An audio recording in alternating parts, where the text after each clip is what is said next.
Assalamualaikum warahmatullahi wabarakatuh. Human Computer Interaction Chapter 7 Design Rules. Jadi pada design rules ini kita memahami bagaimana sih kita mendesain dengan memaksimumkan usability. Ini adalah goal dari desain itu sendiri. Kita juga belajar tentang gimana sih prinsip-prinsip usability, standarnya, guidelines-nya, serta desain patterns-nya. Dalam mendesain sebenarnya ini didukung tidak hanya dengan ilmu-ilmu yang ada di komputer, tapi didukung dengan beberapa ilmu yang lain seperti psikologi, ergonomi, sosiologi, ekonomi, dan banyak lagi ilmu-ilmu yang dapat mendukung kita dalam melakukan desain. Nah, tipe-tipenya ada 3, ada prinsipal, standar, dan guidelines. Kalau prinsipal ini lebih umum, lebih abstrak dan memiliki otoritas yang rendah, sedangkan standar dia lebih spesifik rules-nya.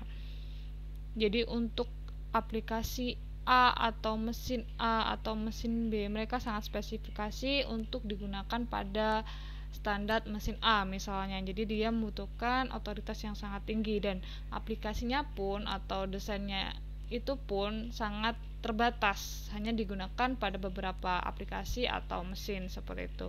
Sedangkan guidelines dia lebih general, teman-teman. Jadi ada step-stepnya yang kita bisa gunakan di beberapa aplikasi karena memiliki kesamaan. Jadi dia membutuhkan otoritas yang rendah. Kalau dilihat dari gambar ini, sumbu X itu menunjukkan otoritasnya, sedangkan sumbu Y dia menunjukkan generalnya, lebih ke umumnya. Kalau standar dia lebih otoritasnya tinggi, sedangkan untuk yang guidelines dia generalnya yang tinggi, lebih umum, jadi bisa dipakai di beberapa desain. Prinsip-prinsip yang mendukung usability itu apa? Ada 3. Jadi yang pertama itu learnability, flexibility, dan robustness. Learnability ini adalah kemampuan ketika ada user baru, dia bisa memahami sistem itu dengan mudah, dengan maksimal. Sedangkan fleksibel itu ada beberapa cara untuk user dalam bertukar informasi.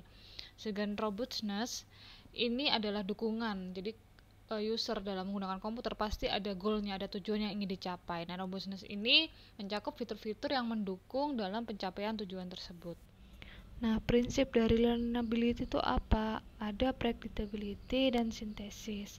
Kalau predictability itu user sudah tahu apa yang akan terjadi selanjutnya ketika user melakukan aksi A atau B. Dan sintesis itu adalah user bisa mengakses kegiatan atau aktivitas yang telah dilakukannya. Ada immediate dan eventual honesty. Nah, contoh dari immediate dan eventual honesty itu kalau kita mau memindahkan file ke direktori A ke direktori B, satunya pakai CLI dan satunya pakai desktop. Kalau yang eventual honesty itu yang pakai CLI, kita harus tulis semua, kita harus ingat di mana tujuan file kita yang akan dipindahkan. Kita harus tulis semua, cek direktorinya, dan kita buka direktori tersebut. Kalau immediate kita tinggal drag and drop aja tanpa harus mengingat direktori ke yang kemana, slash-slashnya, seperti itu. Ini lebih mudah kita menggunakan immediate. Contoh kalau kita typo, misal kita menulis dokumen, nah dengan menggunakan immediate kita tinggal replace aja, find and replace. Jadi otomatis semua yang akan kita betulkan katanya akan ke replace semua dengan apa yang kita mau. Prinsip dari learnability lainnya itu ada familiar, jadi gampang ditebak. Terus ada generalisasi, jadi dari beberapa aplikasi yang memiliki kemiripan kita dapat mengeneralisasinya. Ada konsistensi, jadi harus sama, harus konsisten. Nah, ketiga prinsip ini saling keterkaitan, teman-teman, dari familiar, terus kita bisa mengeneralisasinya, dan konsisten. Nah, sekarang kita masuk ke prinsip fleksibel. Sebenarnya apa sih prinsip dari fleksibilitas? Ada dialog inisiatif, multithreading, dan task migrability. Yang pertama itu dialog inisiatif. Kita sudah tahu kalau antara komputer dan manusia atau user itu melakukan komunikasi, melakukan dialog. Nah, dialognya itu ada yang sistem, ada yang user preemptiveness. Yang bedanya apa? Kalau user preemptiveness semua inputan semua aktivitas, user ini memiliki fleksibilitas yang sangat tinggi, kontrol penuh terhadap user.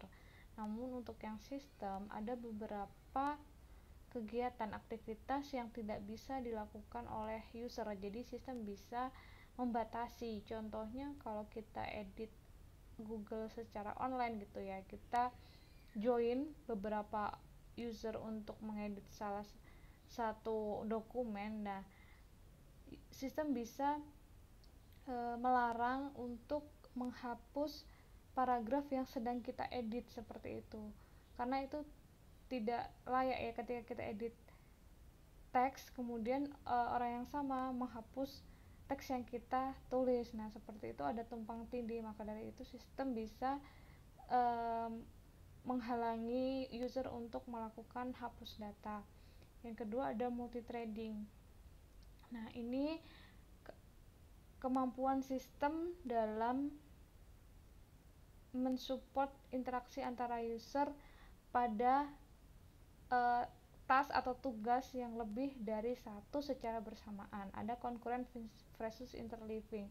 Jadi kalau misal teman-teman itu lagi editing Word tadi secara online, kemudian tiba-tiba secara bersamaan itu ada email yang masuk. Yang terakhir ada task migratability. Jadi ini adalah perpindahan responsibility antara user dan sistem. Jadi contoh kayak tadi ya, edit text itu kadang kita kalau edit text, kalau kita aktifkan spelling checknya, grammar spelling checknya, nah sistem itu bisa menotif kita apabila kita menuliskan kata-kata yang salah, tidak sesuai dengan grammarnya atau tipu atau sebagainya.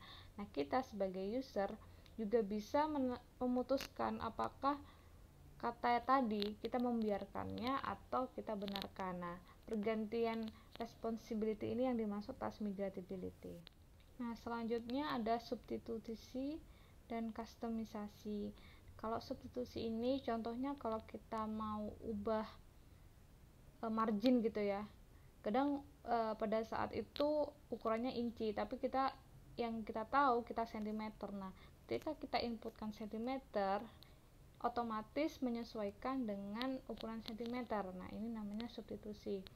Kustomisasi contohnya ini user bisa mengedit, mengatur tampilan sesuai dengan yang diinginkan atau kebutuhannya. Sekarang banyak aplikasi yang kita bisa menempatkan fitur-fitur yang kita sering pakai berada di depan. Nah, seperti itu. Selanjutnya adalah prinsip dari robustness.